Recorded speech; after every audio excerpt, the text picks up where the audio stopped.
Muito bem, estamos de volta. Temos mais algumas perguntas dos nossos ouvintes, que nos escrevem carinhosamente, então a gente vai mais uma vez responder. Qual é o melhor momento para se realizar o capurro e o ballard? E até quando posso fazer estes? Sim, eu faço quando nasce.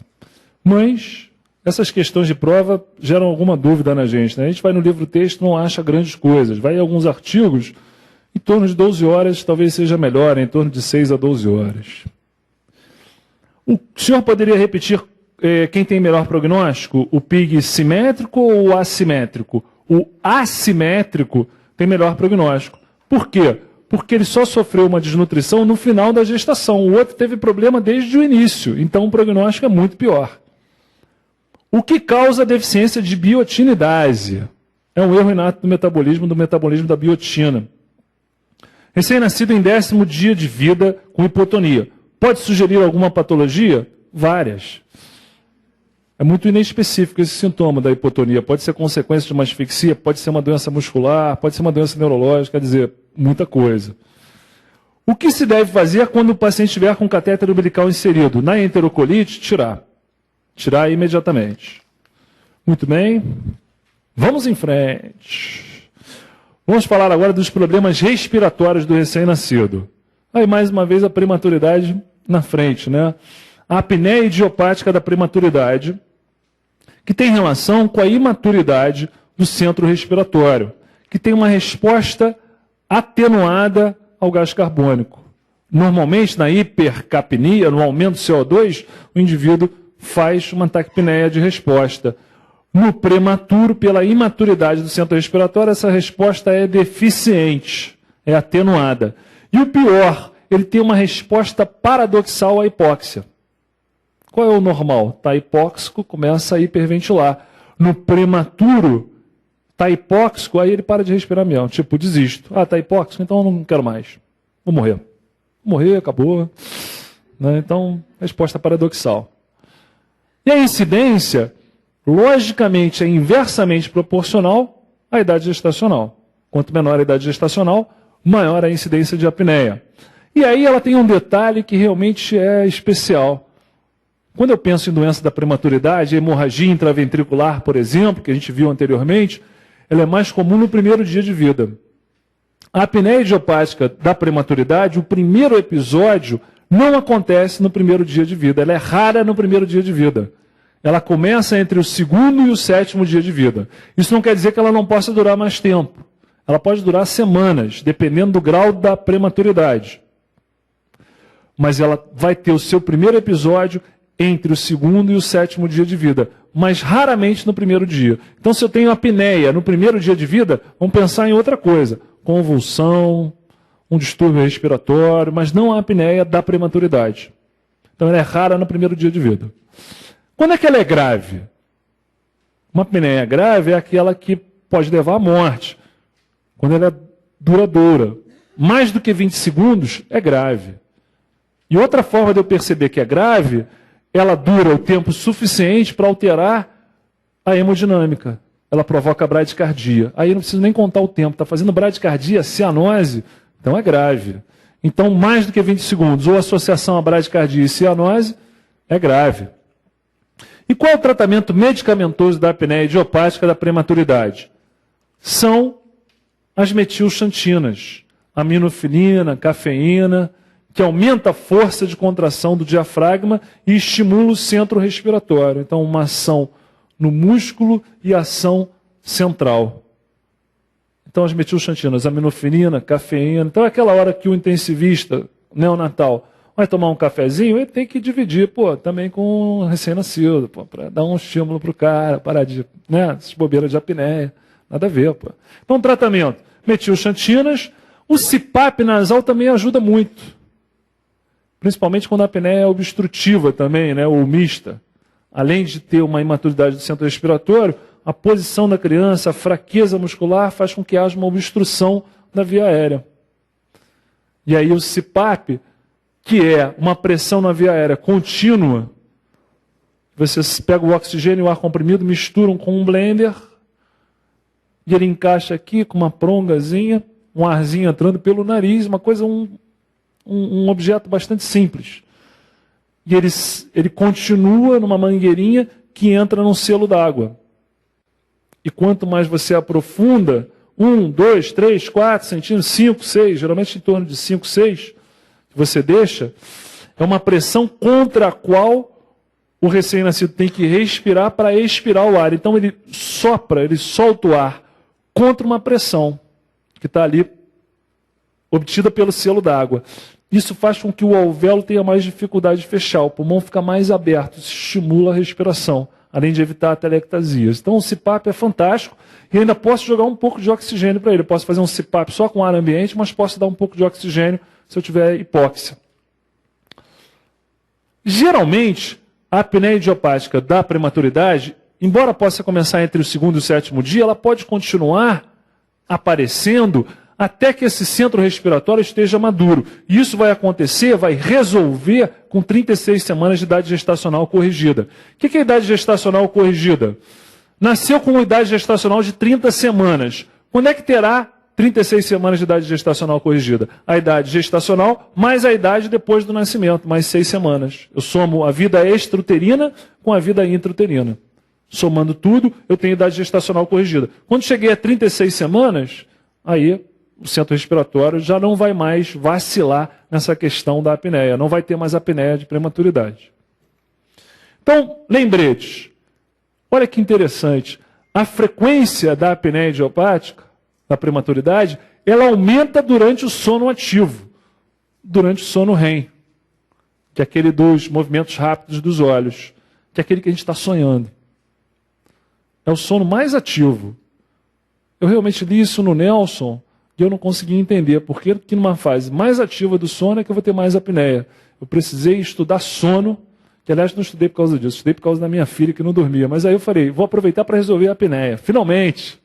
Não é um motivo pessoal, mas resolvo outros motivos. Por que durante o sono REM tem mais apneia? Porque é no sono REM que a mente está mais ativa. Mas é nesse momento do sono, você está mais desligado, é o momento em que o cérebro está mais desligado do corpo. Porque imagina naquele sono ativo, o cérebro está num comando total do corpo. Aí você vai pular da cama, vai se jogar da janela, enfim. Então, nessa hora, é o cérebro em atividade total, quase que desplugado do seu corpo. E aí você tem mais apneia. Interessante isso, né? Mas isso não tem no Nelson, isso eu descobri depois. Então, ela é rara no primeiro dia de vida e é grave quando dura mais de 20 segundos ou quando provoca bradicardia ou cianose importante, independente do tempo de duração. Tratamento das metilxantinas, teofilina ou cafeína e o CPAP nasal. Agora a gente passa para outro problema respiratório, também do prematuro, a membrana hialina, que tem a sua incidência maior quanto mais prematuro. Em menores de 28 semanas de gestação é quase uma regra a membrana hialina. Quando eu passo de 37 semanas, é uma exceção. Raramente vou ter. No aterro não tem membrana hialina. Que até 35 semanas está completa. Então, no aterro não tem membrana hialina. Então, reduz o surfactante. Qual é o papel do surfactante? Ele reduz a tensão superficial alveolar, intraalveolar. Quando não tem surfactante, o alvéolo colaba, faz uma atelectasia. Então, em 35 semanas de idade gestacional corrigida, isso está resolvido. Como é que é o quadro clínico da membrana hialina? Faltou surfactante, o alvéolo colabou, é ataque de espineia quando nasce. Poucos minutos de vida já está ataque de espineico cianótico e o pico da doença é com 3 dias de vida. Depois, começa a diminuir a necessidade de oxigênio e aumentar a diurese. Esses pacientes retêm muito líquido. Talvez por uma secreção inapropriada do ADH, o hormônio antidiurético, pela situação de estresse. Mas a verdade é que ele retém líquido. Quando começa a melhorar, começa a urinar sem parar. E melhora a necessidade de oxigênio. É uma medida bem objetiva, né? Mas isso seria dentro de uma história natural. Hoje em dia, com surfactante exógeno, isso tudo muda. Você trata já no primeiro dia e consegue ótimos resultados. Então, além do quadro clínico, para somar o meu diagnóstico e chegar a essa conclusão, eu tenho o quadro radiológico, um infiltrado retículo nodular granular difuso. Pega o pulmão todo, com aerobroncograma. O pulmão vai ficando todo branco. Quando evolui intensamente, faz aquela imagem de vidro moído. Ó, tudo branco. Uma SARA, né? Só que no neonato. Aqui um paciente com pneumotórax. Está vendo o pulmão desenhado aqui? uma ventilação mecânica de um paciente com membrana hialina. Como é que eu diferencio esse paciente com membrana hialina, que nasce, logo depois do nascimento tem uma taquidispneia importante, desatura, precisa de suporte ventilatório, daquele paciente com uma sepse neonatal e pneumonia? Uma sepse pelo estrepto B, que faz uma pneumonia gravíssima. Como diferenciar ao nascimento? Resposta: não há como. Então, esse paciente com membrana hialina, além do suporte para a membrana hialina, além do surfactante, fará antibióticos também. Você vai colher culturas e começar antibiótico. Se depois tudo mostrar que tratava-se de uma membrana hialina sem infecção, pela evolução e pelos exames complementares, aí dá para suspender o antibiótico. É difícil você ver alguém que suspendeu o antibiótico, mas dá. Está indo bem, então mantém, né? Mas, teoricamente, dá para suspender o antibiótico. Mas no início, vai ter que fazer, porque não dá para diferenciar um quadro do outro, só clinicamente, nem radiologicamente. Como é que previne a membrana hialina? Acabe com a prematuridade, acabou a membrana hialina. Mas isso é difícil, né? Então, na ameaça de trabalho de parto prematuro, betametazona, 48 horas num dia e no outro também, 48 horas depois de iniciar, nasceu a criança, prescrito para trabalho de parto prematuro entre 24 e 34 semanas de idade gestacional.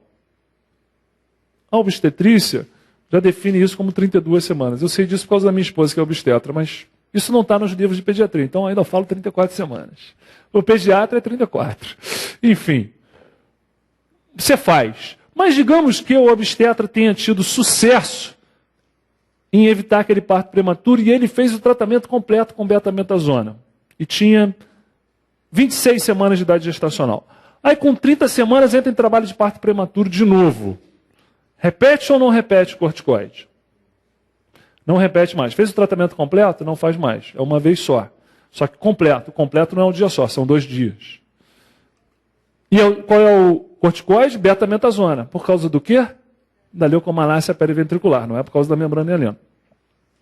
Tratamento. Então, prevenir com corticoide. Mas nasceu e tem membrana hialina, além do suporte ventilatório, que pode ser o CPAP e às vezes até a ventilação mecânica, o grande diferencial no tratamento da membrana hialina foi se ter descoberto a causa exata, que é a deficiência de surfactante, e conseguir produzir um surfactante como medicamento, que a gente chama de exógeno, e fazer na traqueia da criança. Joga o surfactante, já que ela não produz, eu dou para ela. E é pela traqueia, entuba e faz pelo tubo. Ele vai lá para a via aérea, lá para o alvéolo, e resolve o problema. Com surfactante não se morre mais de membrana hialina. Eu peguei a introdução do surfactante no berçário, porque eu fiz residência lá na década de 90. Então o surfactante estava chegando. Um medicamento milagroso, cara. Que antes da década de 90 as crianças morriam de membrana hialina. Hoje, essa não é mais uma causa de morte na UTI neonatal. Morre-se por outros problemas. Qual a principal causa de morte na UTI neonatal? Infecção. E aí, logicamente que isso tem relação com a prematuridade mais extrema. Quanto mais prematuro, mais tempo vai ficar na UTI, mais infecção, morte. Mas a membrana hialina não morre mais, porque faz o surfactante e resolve. E a minha geração teve uma curva de aprendizado com a membrana hialina, que era assim, pneumotórax sem parar. Por quê? Porque a gente estava acostumado a ventilar a membrana hialina com pressão lá em cima. Aí chegou um remédio que resolve a membrana hialina. Um remédio que resolve a membrana hialina. Tá brincando, né? É só botar aqui no tubo? Só botar no tubo. Ah, então beleza, bota aí no tubo. Beleza. Aí de repente começa a melhorar, pum, estoura o pulmão. Porque a complacência melhora muito, aquela pressão que você estava dando já ficou exagerada. Aí o alvéolo estoura. Então, nos primórdios do surfactante, a principal complicação era a pneumotórax. Depois se aprendeu isso. Na prática, né? Apesar de estar lá nas recomendações, as pessoas só acreditam vendo, né? Aí pneumotórax aí botou o surfactante, fica grudado no respirador e vai diminuindo o parâmetro, de acordo com a resposta, que acontece em algumas horas. Até que vai chegar no final do teu plantão, o paciente está com parâmetros baixinhos, porque você fez o surfactante. É espetacular, realmente. Você olhar hoje... Parece uma coisa simples, né? Mas você ter visto o remédio entrar no mercado e a diferença de antes e depois é impressionante. Muito bem. Uma das complicações da membrana hialina é a broncodisplasia pulmonar, que é aquele paciente que você tratou, melhorou, mas você não conseguiu tirar o oxigênio dele. Você até conseguiu tirar do respirador, mas ele depende de O2, senão ele desatura. E isso ele já atingiu 36 semanas de idade gestacional e continua dependendo de oxigênio. E mais, para fechar o diagnóstico, além de uma dependência de O2, além de 36 semanas de idade gestacional, você já está tratando ele há pelo menos 4 semanas. E ele não melhora. Ainda está dependente de oxigênio. Então, está mais de um mês dependente de oxigênio e já tem de idade gestacional corrigida mais do que 36 semanas. O que aconteceu com ele? Aquele raio-x todo branco vai dando lugar a áreas radiolucentes. O raio-x fica como se fosse uma esponja, fica com infiltrado. Olha uma necrópsia, como é que fica o pulmão? É um pulmão que fez uma fibrose, fez uma inflamação grave e fibrose. Esse tratamento não deu certo, pelo menos não completamente. Que vitamina dada ao recém-nascido de muito baixo peso, aquele menor que 1.500, pode diminuir o risco do aparecimento da broncodisplasia pulmonar? Sugere-se que a vitamina A, feita no criança de muito baixo peso com membrana hialina, diminuirá o risco da broncodisplasia como complicação. E como é que trata a broncodisplasia? Precisa de oxigênio e mais diurético, são crianças que acumulam muito líquido no pulmão, então furosemida, hidroclorotiazida, tem gente que sugere uma restrição hídrica, broncodilatador beta-2 também ajuda, e aqui está a grande briga. Corticoide resolve? Bem, prevenir não previne. Aquela dexametasona que você faz antes de nascer não muda a história da broncodisplasia. O percentual continua o mesmo. Então, a princípio, não previne. E durante o tratamento da broncodisplasia estabelecida? Aí a literatura é controversa. Mas vamos ficar baseado no livro Texto de Pediatria, no Nelson. O Nelson diz que não ajuda. Então eu digo aqui para vocês que não ajuda. Mas há vários artigos dizendo que vale a pena tentar. Não sabe o que tem, mete corteia, né? Mas é a ideia, né? Mas o Nelson fala contra, então eu falo contra também. Vocês vão encontrar na literatura outras opiniões, mas na prova, o livro-texto é o Nelson, então não faz, ok? Outro problema respiratório do recém-nascido, aí nem tão associado com prematuridade, a taquipneia transitória do recém-nascido. Qual é a fisiopatologia? Dentro do útero, a criança está cheia de líquido no pulmão, né? Ele está afogada lá, né? Mas não é o pulmão que faz a oxigenação do feto, beleza, nasceu é o pulmão que vai fazer isso. Então aquele líquido que está dentro do alvéolo será reabsorvido pela corrente sanguínea, pelos vasos que perfundem os alvéolos, o pulmão. Só que às vezes isso acontece de uma maneira lenta. E esse excesso de líquido nos alvéolos atrapalha a ventilação. Agora, o que faz um processo tão natural e tão bem feito ser lento? Pode ser que essa criança tenha nascido um pouquinho antes da hora, né? Não é que ele foi prematuro, não. Mas a principal causa de taquipneia transitória é cesárea marcada. Cesárea marcada sem entrar em trabalho de parto. O obstetra, né, e a gestante fazem lá o cálculo de quando a criança vai nascer.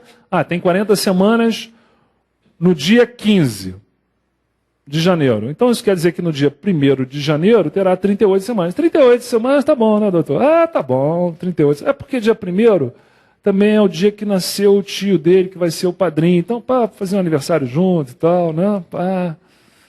Enfim, quero botar o nome dele de januário, janeiro, então bota logo no 1º de janeiro. Tá, vamos combinar, beleza, né? Depois das férias. Não bebe muito, não vai combinado. Todo mundo feliz, nasceu um pouquinho antes da hora. Aí a criança nasce e fica com aquela taquipneia. E desatura. Ou seja, não vai para o alojamento conjunto, não vai para o peito, não vai para casa. Mas nasceu no dia que queria, não nasceu? Tá beleza, está resolvido. Então essa absorção lenta do fluido pulmonar fetal leva a menor complacência e, pelo livro, o aumento do espaço morto. Mas essa afirmação está errada, porque espaço morto é quando eu ventilo, mas não perfundo. Nesse caso é ao contrário, eu vou perfundir, mas eu não ventilo. Na verdade, tem um shunt intrapulmonar que faz com que a saturação de oxigênio fique mais baixa. O importante para a gente é vai ventilar de forma inadequada. Agora, é um processo transitório que dura no máximo 3 dias, não tem aquele raio-x com aquele infiltrado difuso, eu posso ter um pouco de líquido, parece ter uma pneumonia às vezes. Dá para ver um pouco de líquido no raio-x, um infiltrado localizado. E melhora com a FO2 baixa, menor que 40%, e não vai para a ventilação mecânica. Isso aqui é no CPAP ou às vezes no capacete, no oxirrojo. Recupera em até 3 dias. E o raio-x não tem esse infiltrado. Olha que interessante. Um paciente com taquipneia transitória, 6 horas depois, quando nasceu e 6 horas depois, o líquido reabsorveu. Mas é paciente que vai para a UTI. E a gente tem também a síndrome de aspiração meconial, que a gente falou rapidamente na aula de reanimação. Nasceu com mecônio e com asfixia. E aí ventilou e o mecônio foi lá para a via aérea inferior. Obstruiu as pequenas vias aéreas por mecônio espesso, estresse respiratório, tórax em tonel, hiperinsuflado, aumento do diâmetro antero-posterior do tórax, dificuldade para botar o ar para fora, pneumotórax, pneumomediastino. Qual o sinal de pneumomediastino no neonato? Palpou o tórax, sentiu um enfisema subcutâneo. Isso aí é pneumomediastino, um enfisema subcutâneo. Olha que raio-x feio, né?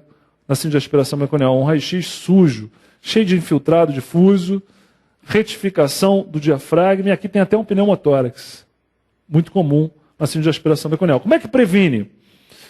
Antigamente era sugerido que o obstetra, assim que a cabeça saísse, já fizesse uma aspiração da orofaringe. Isso reduziria a incidência da aspiração meconial. Já está dito que não. Essa aspiração que o obstetra faz não é para ele. Neonato é com o pediatra. Deixa para o pediatra. Faz a tua parte, eu faço a minha parte. Aí nasceu, o obstetra não tem que aspirar mais a boca porque não tem resultado isso. Ele pega e dá para o pediatra. Deu para o pediatra. Asfixo com mecônio espesso, qual é a nossa resposta? Intubou e aspirou a traqueia uma única vez. É isso que vai ajudar a reduzir a incidência da síndrome de aspiração meconial. Quando ela acontece, é uma pneumonia grave, com insuficiência respiratória, que às vezes evolui para a ventilação mecânica, às vezes não resolve com a ventilação convencional, passa para a ventilação de alta frequência, às vezes tem que fazer surfactante para tentar ajudar a melhorar essa complacência, óxido nítrico também. Como é que o óxido nítrico age? Ele faz uma vasodilatação, mas olha que interessante, ele só faz a vasodilatação do vaso que ele atinge. Qual é o vaso que ele atinge? O vaso que está associado ao alvéolo que está aberto. O óxido nítrico você faz pela ventilação, pelo tubo. Então ele vai chegar no alvéolo aberto e vai vasodilatar o vaso que está passando por aquele alvéolo. Então vai melhorar a troca aonde tem ventilação. Fantástico, né? O óxido nítrico realmente é muito bom. E tem a circulação extracorpórea, quando nada deu certo. A oxigenação por membrana extracorpórea. Então, a síndrome de aspiração meconial pode ser muito, muito, muito grave. Então, há necessidade do quê? De uma intervenção na sala de parto. Mas tem tratamento. No neonato prematuro, a imaturidade dos centros respiratórios e do tronco cerebral se manifesta pela atenuação da resposta ao dióxido de carbono,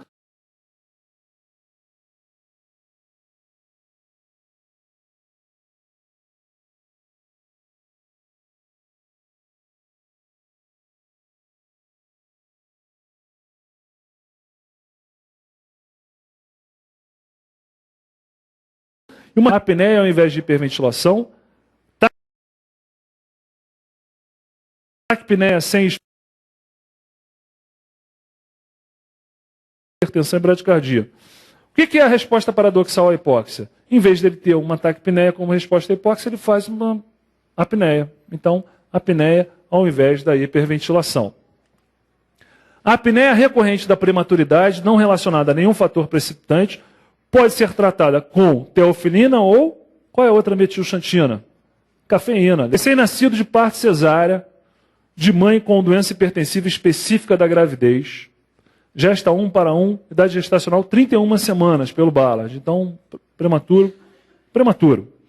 Adequado para a idade gestacional, pré-natal completo, sem outras intercorrências, evoluiu com sofrimento respiratório progressivo. Qual é a principal hipótese diagnóstica? 31 semanas de insuficiência respiratória, o que a gente pensa? Membrana hialina. Vamos procurar a membrana hialina. Pneumonia, taquipneia, aspiração meconial, desconforto respiratório e hernia diafragmática. O outro nome da membrana hialina é a síndrome do desconforto respiratório do neonato. Letra D. A taquipneia transitória do recém-nascido está relacionada principalmente a parto vaginal com tocotraumatismo, partos de filhos prematuros de mães diabéticas, partos a termo de filhos de mães com infecções congênitas, cesarianas e gestantes que não entraram em trabalho de parto ou trabalho de parto prolongado. O que mais está associado com taquipneia transitória? Aquele parto programado que ainda não começou. É a cesariana marcada. Cesariana em gestante que não entrou em trabalho de parto. Então toma um pouco de cuidado na hora de marcar seu parto.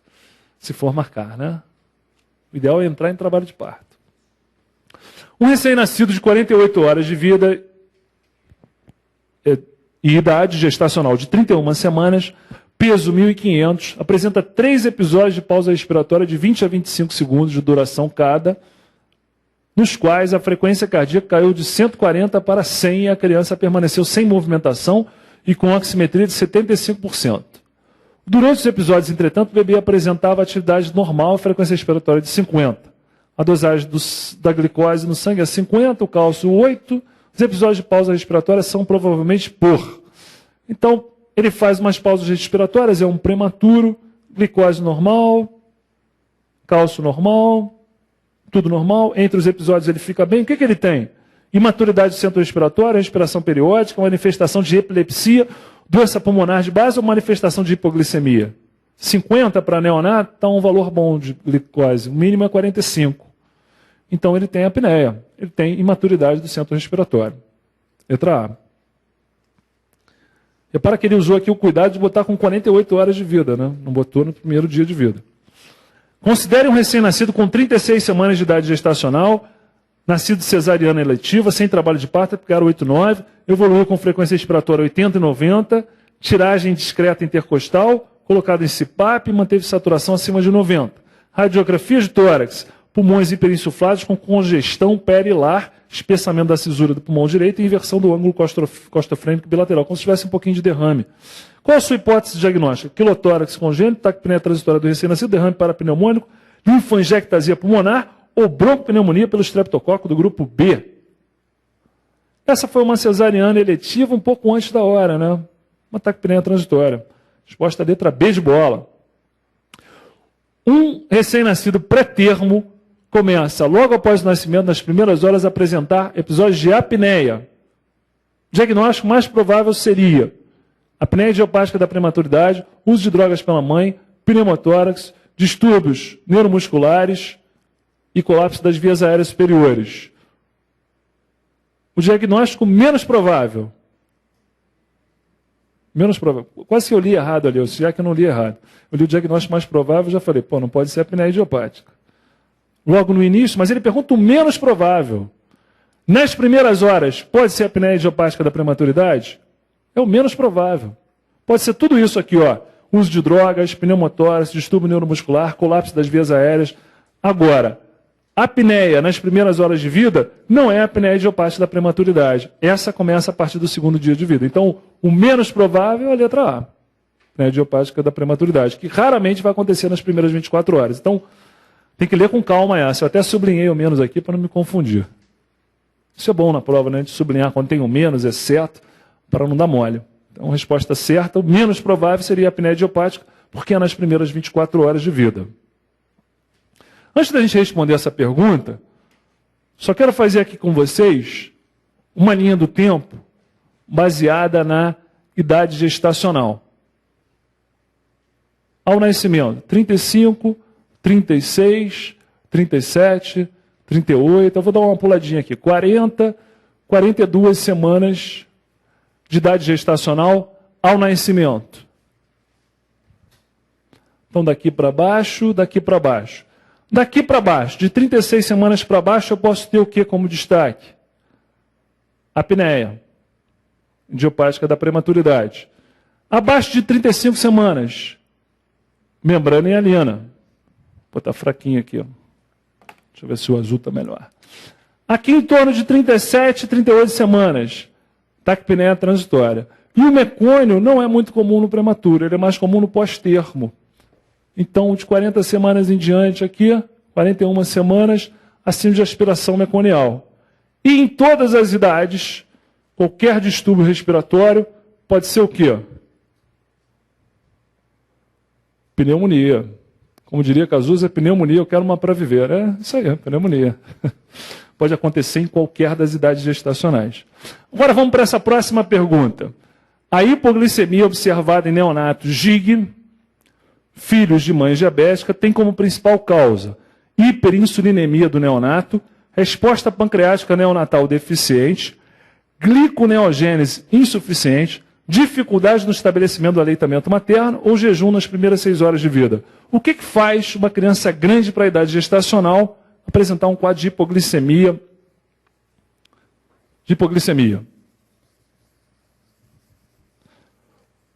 O feto produz insulina? Produz. Então a gente tem como resposta a letra A, hiperinsulinemia do neonato. Olha o GIG aí, ó, gigantesco. Esse tem quase 6 quilos quando nasceu. Como é que funciona esse processo? Recém-nascido de mãe diabética, ou diabética porque já era sempre diabética, ou porque, sempre há alguns anos, ou é diabética porque fez o diabetes gestacional. O que importa é, se ela tem mau controle do seu diabetes, ela tem hiperglicemia. Hiperglicemia materna, a placenta filtra a glicose? De jeito nenhum. Tem glicose, vai passar. Passe livre. Hiperglicemia fetal. Só que o feto, a partir da metade para frente, em torno disso, na gestação, ele já tem um pâncreas funcionante. E aí ele produz a insulina. Se ele tem um aporte de glicose alto e ele não tem diabetes, ele vai produzir insulina pra caramba. A insulina é um hormônio que leva à macrosomia. Ele é um hormônio anabolizante. O moleque nasce forte. Só que quando ele nasce, acabou aquele aporte, né? O ministro da Economia, Levi, né? Pô, cortou tudo, acabou a moleza. Cortou o aporte de glicose exagerado que ele tinha, só que a insulina ainda está lá no alto. Aí, meu amigo, hipoglicemia.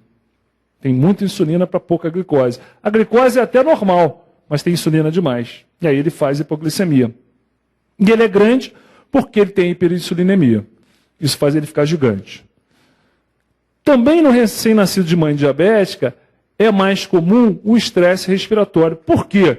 A insulina é um hormônio contrarregulador do cortisol, que é importante para produzir surfactante. Então, se eu diminuo a função do cortisol, porque tem insulina demais, tem essa hiperinsulinemia no feto de mãe diabética não controlada, isso será um contraponto ao cortisol, um contraponto ao surfactante. Então, é mais fácil essas crianças terem doenças respiratórias, insuficiência respiratória, membrana hialina, principalmente se nascer prematuro.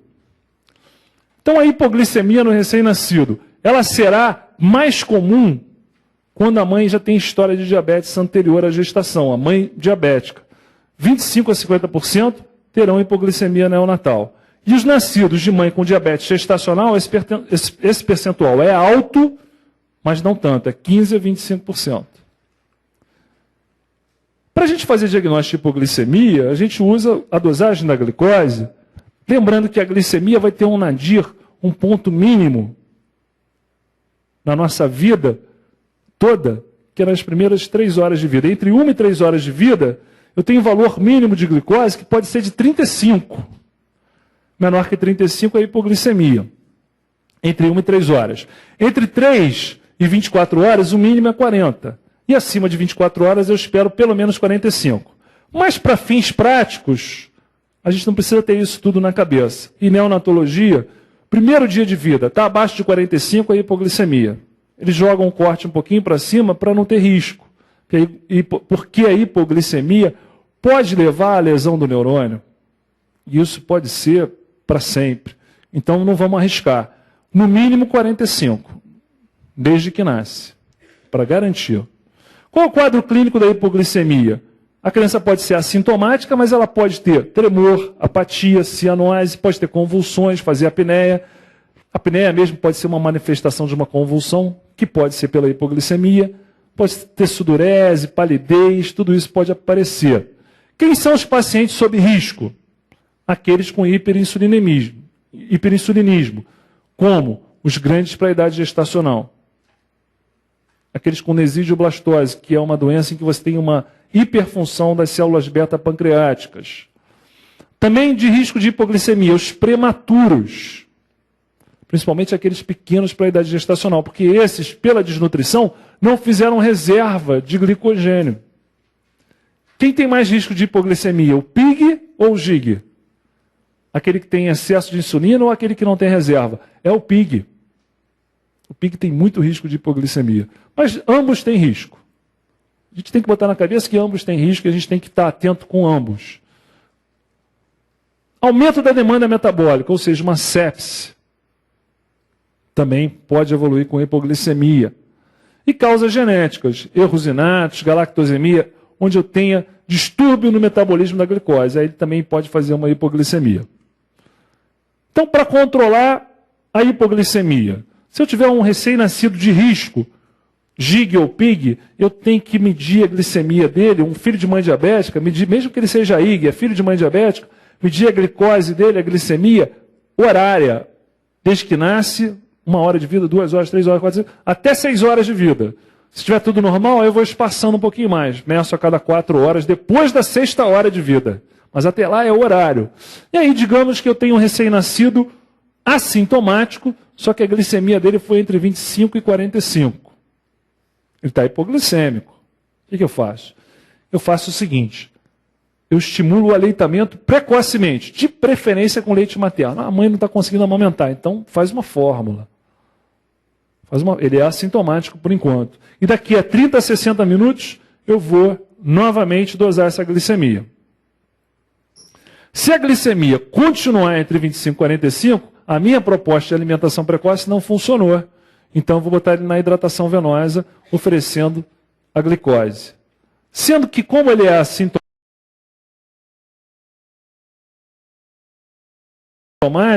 e a glicemia está pelo menos 25, eu não preciso fazer um bolo de glicose. Eu só boto na veia, mas não faço um flush de glicose. Não precisa. Agora, se eu tenho um recém-nascido sintomático, está tendo uma convulsão, está tendo tremor, enfim, está sintomático, e glicemia menor que 45, ou mesmo assintomático, não tem sintoma nenhum, mas a glicemia é menor que 25, esse eu vou ter que fazer um bolo de glicose. Faço um bolo com 2 ml por quilo de soro glicosado a 10, que são 200 mg por quilo de glicose. Faço um flush de glicose. E depois deixo ele na hidratação, mantendo uma TIG de 6 mg quilo minuto. O que é TIG? É taxa de infusão de glicose por quilo por minuto.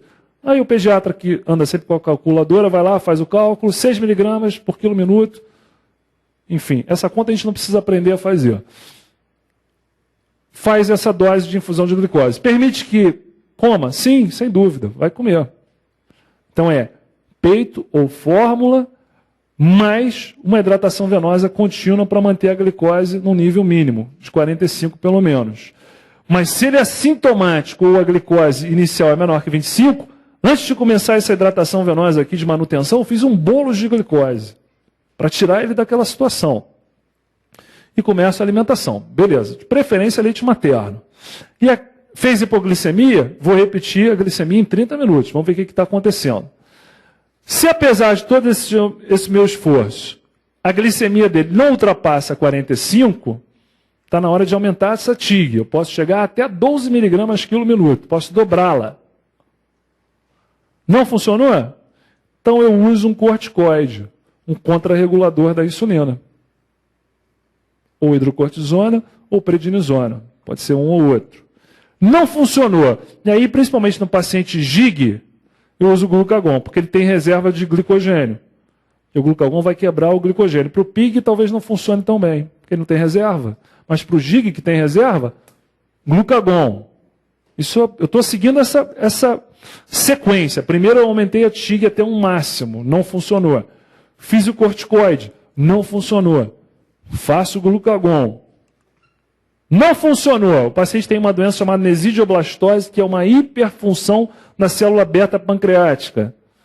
Aí eu faço diazóxido, que atua inibindo a função da célula beta pancreática. Ficar atento que pode gerar uma hipotensão, mas faço diazóxido. E ele vai diminuir a liberação de insulina das células beta pancreáticas. E quando eu tenho essa nesidioblastose, faço diazóxido, não responde adequadamente, continua hipoglicêmico, ou um tumor secretor de insulina, a solução pode ser uma cirurgia. uma pancreatectomia subtotal. Total não, senão fica diabético, né? Então, subtotal. Beleza? Pelo Nelson, no tratamento, uma coisa que não tem na publicação do Ministério da Saúde, ele faz uma diferença na hora do flush em termos da quantidade de glicose. Ele coloca que, se a criança estiver dentro dos sintomas convulsionando, é para você fazer um flush dobrado. Em vez de 2 ml por quilo, você faz 4 ml por quilo de soro a 10. Você faz 400 miligramas por quilo de glicose venosa. Seguidos com uma TIG um pouquinho maior, de 8 miligramas por quilo. E aqui eu copiei e colei do Ministério da Saúde. Só para a gente rever, é melhor a gente botar aqui no quadro. Deixa eu apagar aqui. Qual é uma situação comum? Então, paciente sob risco, paciente GIG, paciente PIG, mãe diabética, esse problema comum, né? Vou fazer a avaliação da glicose de hora em hora. Então, é glicose de hora em hora.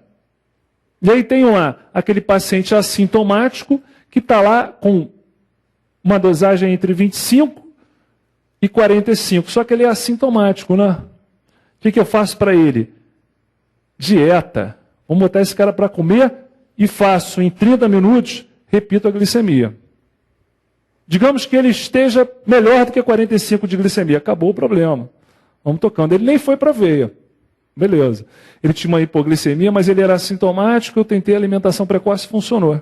Beleza. Pode ser com leite materno ou com fórmula. Não funcionou depois de 30, 60 minutos, mas ele está assintomático ainda e continua com o valor aqui entre 25 e 45, então eu vou fazer o que com ele? Vou botar ele numa HV. Preciso fazer bolos para ele? Não. Esse eu não preciso. Agora, outra situação, o paciente sintomático. Paciente sintomático ou com a glicemia menor do que 25. Esse aqui, eu vou fazer um flush de glicose. E depois vou botar na HV. E vou alimentar, sem dúvida. E quero que essa glicemia seja maior do que 45. Depois de 30, 60 minutos, não funcionou. O que eu faço? Depois de 30 minutos, 30, 60 minutos, não funcionou, vou fazer corticoide. Não funcionou? Glucagon. Nesidoblastose, diazóxido. Tumor, nesidoblastose, pancreatectomia subtotal. Nunca vi uma criança precisar chegar nesse ponto. Já vi precisar de corticoide e glucagon. Mas normalmente sai com a glicose. É o comum. O comum é sair com a glicose. Faz a glicose, flush se for sintomático ou menor que 25, como está aqui, como está no slide de vocês, e depois a manutenção. Ok. Dentre as malformações abaixo, qual é a mais frequentemente encontrada em recém-nascido de mãe diabética? A gente tem duas malformações principais em pacientes filhos de mãe diabética. Uma são malformações cardíacas, que não tem aqui. E a outra está aqui. Hidronefrose, atresia duodenal, ureter duplo, síndrome do colo esquerdo pequeno ou agenesia lombosacral. Todas essas malformações são mais encontradas em filhos de mãe diabética, mas o destaque nos filhos de mãe diabética são malformações cardíacas e agenesia lombosacral, letra E. Um recém-nascido de mãe diabética com 2 horas de vida mostra-se ativo, com boa sucção ao seio, eupneico, acianótico, pletórico. Glicemia 54. Isso aqui é uma pegadinha. Hematócrito 63. Qual é a conduta? Está hipoglicêmico? Se a gente não tiver estudado que a glicemia tem que ser pelo menos 45, eu vou olhar 54 e falar, pô, está baixo, hein? Mas para recém-nascido está bom. Então ele não está hipoglicêmico. Qual é a minha conduta nesse caso? Controle da glicemia, infusão venosa rápida de glicose, 10 a 50, ex sanguíneo, transfusão, enfim. É o controle da glicemia. Ele não é filho de mãe diabética, eu tenho que controlar, mas por enquanto está tudo sob controle. E eu tenho que manter esse controle dosando a glicemia dele. Só isso. Letra A. Recém-nascido a termo, de parto normal, sexo masculino, choro forte ao nascer, pesando 3.400, boas condições de vitalidade, perfeito. Com 10 horas de vida, foi apontado pelo auxiliar, caguetou, ao médico de plantão do alojamento conjunto, como tendo mamado muito pouco em 2 ocasiões. Segundo a anotação da auxiliar, ele dormia muito. O teste da glicemia à beira do leito resultou em 45. Limite, né? Mas está hipoglicêmico? Não. A conduta adequada nesse caso consiste em dar leite ordenhado da própria mãe em copinho de 3 em 3 horas, realizar a glicemia de 3 em 3 horas e dar 10 ml de fórmula láctea SOS, fazer complemento da fórmula láctea após a mamada ao seio, não realizar glicemia de 3 em 3 horas, deixá-lo mamar ao seio materno quando acordado, ou fazer um flush com glicose e manter a hidratação venosa com taxa de infusão de 5 mg por minuto. Vamos voltar no problema aqui. Termo peso normal. Não tem história nenhuma aqui de risco para hipoglicemia. A mãe não tem diabetes. Ele teve uma glicemia de 45. O que eu faço com ele? Deixa ele mamar no seio. Faço complemento? Complemento para pediatra? Nunca. A situação de exceção mostrei agora anteriormente. Tem hipoglicemia, aí é outra história. Mas aqui eu não estou com hipoglicemia e não tenho fator de risco. Então eu preciso ficar fazendo glicemia de 3 em 3 horas nesse paciente que não tem fator de risco? Não. O que eu faço com ele? Deixa ele mamar, só isso. Letra D. Recém-nascido a termo, parto normal, filho de mãe com diabetes. Aqui eu tenho fator de risco. Pesando 3,600, medindo 50 centímetros, assintomático, sugando bem o seio materno, ativo apneico, levemente pletórico. Glicemia de 50 na segunda hora de vida. Por enquanto, ok. Hematócrito venoso 63. Qual é a conduta? Instalar soro glicosado a 10%, administrar bolos de soro glicosado, transfusão com troca de soro glicofisiológico ou albumina, controle da glicemia a cada 6 horas até ocorrer a apojadura. Ele não fala aqui quantas horas de vida tem, ela fala na segunda hora. O ideal, aqui o gabarito é a letra E, controle da glicemia a cada 6 horas até ocorrer a apojadura. O ideal é nas primeiras 6 horas que essa dosagem seja horária. Depois disso é que eu vou passar a cada 6 horas. Então a resposta é incompleta, mas é a melhor resposta. Porque eu não vou fazer nada com ele além de acompanhar a glicemia. Ele precisa acompanhar a glicemia, ele tem fator de risco. A mãe é diabética. Então letra D. Mais um problema do recém-nascido é a polistemia. É quando o hematócrito, que normalmente fica entre 50 e 55, está muito além disso, está acima de 65, às vezes acima de 70. Quem tem risco de fazer polistemia? Os filhos de diabética, que têm um estímulo maior da eritropoetina, os pequenos para a idade gestacional, que geralmente são pequenos para a idade gestacional porque sofreram hipóxia intraútero, e a hipóxia intraútero levou a eritropoetina a ser produzida em excesso, que levou a um excesso de hemácias, que era necessário na vida fetal, mas quando nasce começa a dar problema. Então, hipóxia fetal crônica estimula a eritropoetina. Esse excesso de hemácias, essa polistemia, pode levar à hiperviscosidade. Se o hematócrito for superior a 70, for maior do que 70 o hematócrito, sempre haverá hiperviscosidade. Entre 65 e 70, às vezes tem, às vezes não tem. Mas a doença, mais do que a polistemia, é a hiperviscosidade. Aí o sangue circula devagar. A oferta de oxigênio aos tecidos fica prejudicada. A oferta de nutrientes fica prejudicada, porque o sangue está circulando devagar. E aí eu tenho hipoglicemia como uma das grandes complicações da polistemia. Além de ter muita hemácia, além de fazer um excesso de bilirrubina muito precocemente. A criança que tem uma chance enorme de ir para a fototerapia com icterícia patológica. E essa estase da microcirculação faz anorexia, letargia, pode fazer estresse respiratório, hiperbilirrubinemia, hipoglicemia, que são os problemas mais evidentes, mais imediatos. Pode causar trombocitopenia também. E as complicações? Pode ter uma convulsão por má perfusão do sistema nervoso central, pode ter uma hipertensão pulmonar pela má circulação pulmonar, pode ter uma enterocolite, pode ter uma falência renal, quer dizer, uma série de problemas. Como que trata um excesso de hemácias? Elimina-se um excesso de hemácias. Posso sangrar o moleque? Pego lá, corto e deixa sangrar? Vai morrer, né? Não pode. Como é que eu faço para controlar isso? Ele não tem um problema de volemia. Ele não está hipervolêmico, ele está com excesso de hemácia. Então eu tiro a hemácia, mas devolvo o soro. Mantenho a volemia. Isso chama-se exsanguíneo transfusão parcial. A total eu faço nos casos de icterícia grave, né? Em que eu tiro o sangue todo e devolvo um sangue todo para ele. Agora não. Eu vou tirar sangue, mas não vou devolver sangue. Eu vou devolver soro. Eu vou diluir aquele sangue dele, com o objetivo de cair o hematócrito.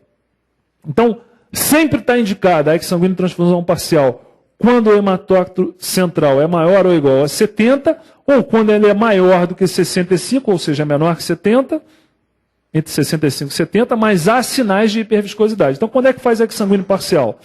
Acima de 65, com sinais clínicos de hiperviscosidade, convulsão, hipoglicemia, etc., ou acima de 70 sempre. Na verdade, acima ou igual a 70 sempre.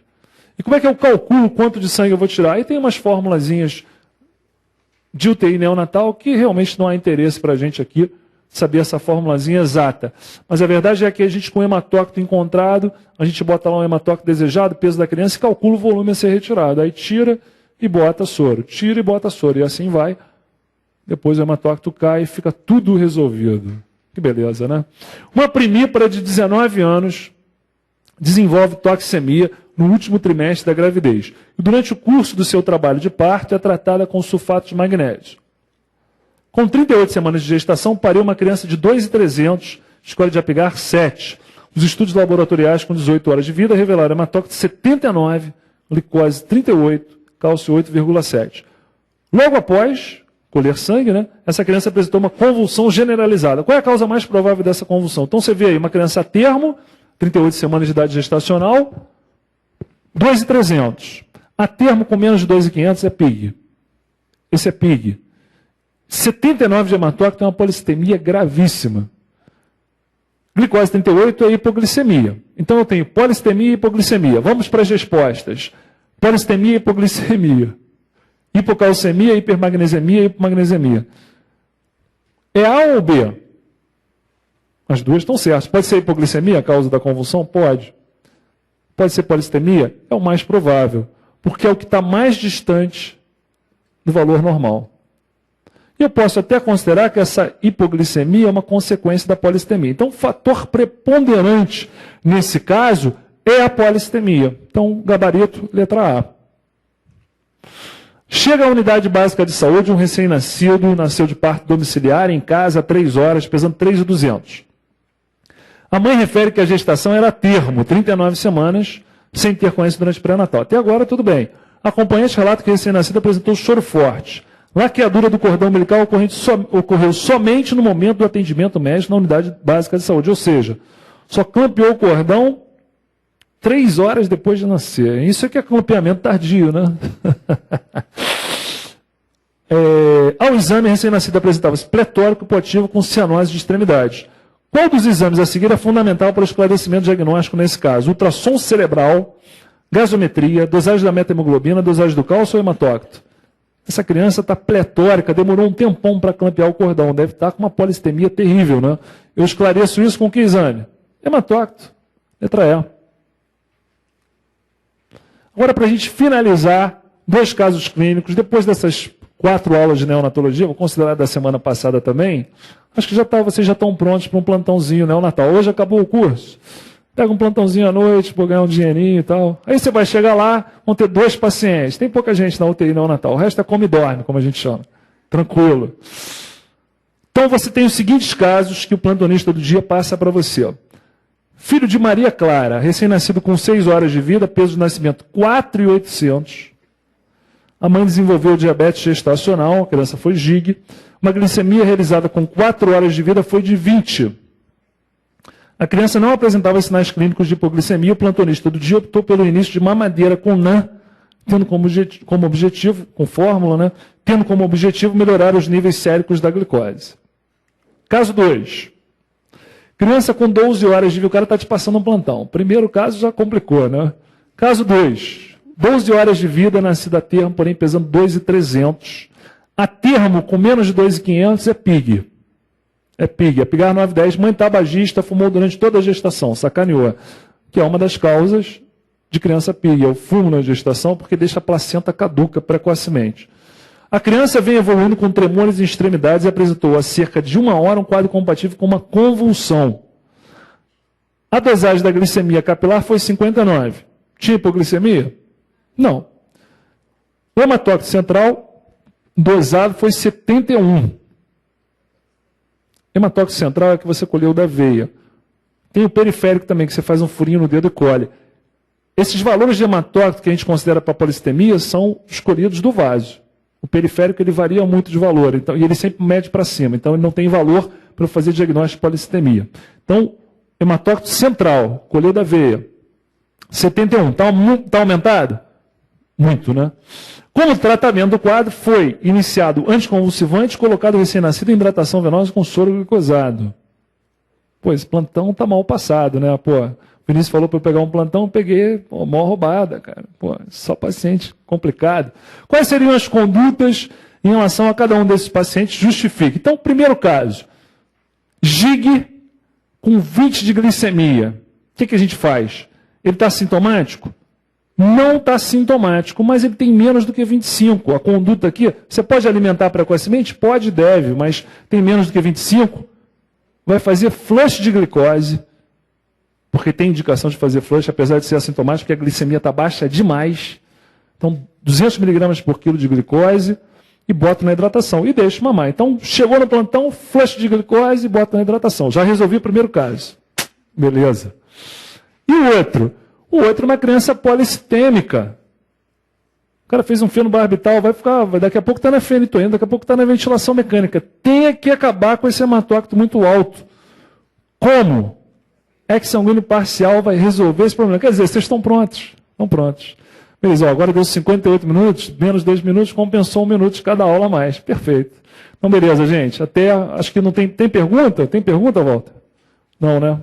Então, até a próxima, estaremos juntos. Qualquer dúvida, mande na área do aluno, que será respondido breve em tempo. Abraços, até a próxima.